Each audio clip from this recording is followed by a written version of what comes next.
We're standing now on Seminary Ridge, not far from Auto Tour Stop 5, the Virginia Memorial. More importantly though, we're standing near a spot called the Point of Woods. And it would be near this location that on July 3rd, 1863, Robert E. Lee would watch Pickett's charge, the climactic moment of the battle.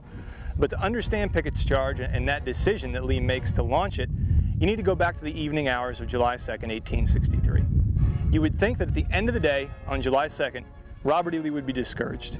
His assaults against the Union position had come up short. He had failed to destroy the Union Army, and he failed to drive it off Cemetery Ridge and Cemetery Hill.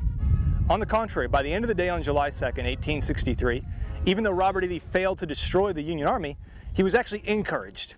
Confederate assaults to the south gained a key artillery platform along the Emmitsburg Road near the Peach Orchard. Confederate assaults at Culp's Hill gained a little foothold, a little lodgment there. And Robert E. Lee believes that if he can simply continue that attack the next day, as Lee would write in his official report, the general plan remained unchanged. If he simply continues the attacks the next day, he believes he will be victorious. All he needs to do is ensure what Lee called a concert of action took place, that the Confederates to the south launched their attack at the same time as the Confederates to the north. Robert E. Lee would go to bed late at night on July 2nd, 1863, and wake up before dawn on July the 3rd. And the first sound Robert E. Lee hears is the sound of gunfire near Culp's Hill. And Lee assumes that General Richard Ewell is launching that attack as he was told to do so. On the contrary, it's Union troops on Culp's Hill attacking the Confederates, but Lee doesn't know that. Lee, however, would turn his attention south towards Seminary Ridge and towards the position of James Longstreet, and Lee is concerned to see that Longstreet hasn't advanced. He doesn't hear the sound of gunfire. He doesn't see smoke rising above the tree line, and Robert E. Lee will ride south to confront James Longstreet. And he meets up with Longstreet somewhere near where we're standing now, not far from the Point of Woods. And Longstreet would argue that, one, he didn't get the order to attack, and that, two, he had already assaulted the Union position the previous day. And now, Union troops have been in position all night. They've stacked up protection, breastworks, rock walls. How does Lee expect Longstreet to do better today on July 3rd with fewer men against an entrenched position? The sun has barely risen over the battlefield, and already Robert E. Lee's plan for July 3rd is out the window. So Lee now has to adapt. He has to come up with a new plan. The assaults on Culp's Hill failed. Longstreet believes an assault to the south won't work, so what is Lee to do now? Well, Lee believes that if either end of the Union battle line is strong, there must be a weak point. There must be a weak spot. Lee believes that weak spot is at the center of the Union battle line on Cemetery Ridge.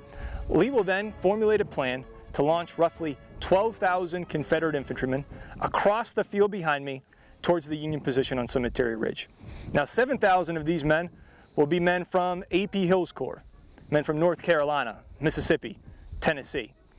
The other 6,000 will be men from George Pickett's division of Longstreet's Corps.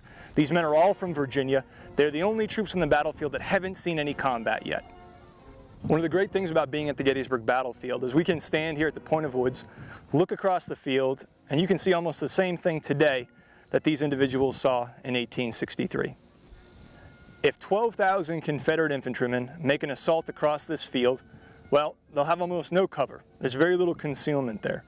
The field is crisscrossed with obstacles, and by that, I mean fences. If you're a Confederate soldier moving forward and you hit a fence line, you have to navigate it. You can go over it, through it, under it, but you got to get past it. It's going to slow these men down. It's going to disrupt their formation. And furthermore, they're going up right against the very guns of the Union position on Cemetery Ridge, and James Longstreet doesn't think this plan will work. He doesn't believe it's a good idea. As Longstreet would later remember, he turned to Robert E. Lee and told Lee that, quote, he had been a soldier his whole life and served from the ranks on up, and that no 15,000 men ever arrayed for battle can take that position. Longstreet would later say there would take at least 30,000 men for this attack to work. Now, even though Longstreet is opposed to this attack, Robert E. Lee will place the entire responsibility for planning it, executing it, and launching it to James Longstreet, the man who wants to do it the least. And all throughout the morning hours of July 3rd, 1863, infantry is moving into position, artillery is being rolled up, and everything hangs in the balance. Gettysburg National Military Park is one of the best marked battlefields in the world. Well over 1,300 monuments, markers, and plaques dot the landscape, marking and honoring where men fought and died July 1, 2, 3, 1863. The vast majority of these monuments and memorials honor the Union Army, or the Army of the Potomac, and Gettysburg is originally established as a Union Memorial Park.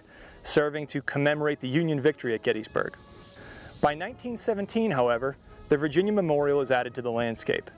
It marks close to where Robert E. Lee watched the climax of Pickett's charge and is the first Confederate memorial on the battlefield.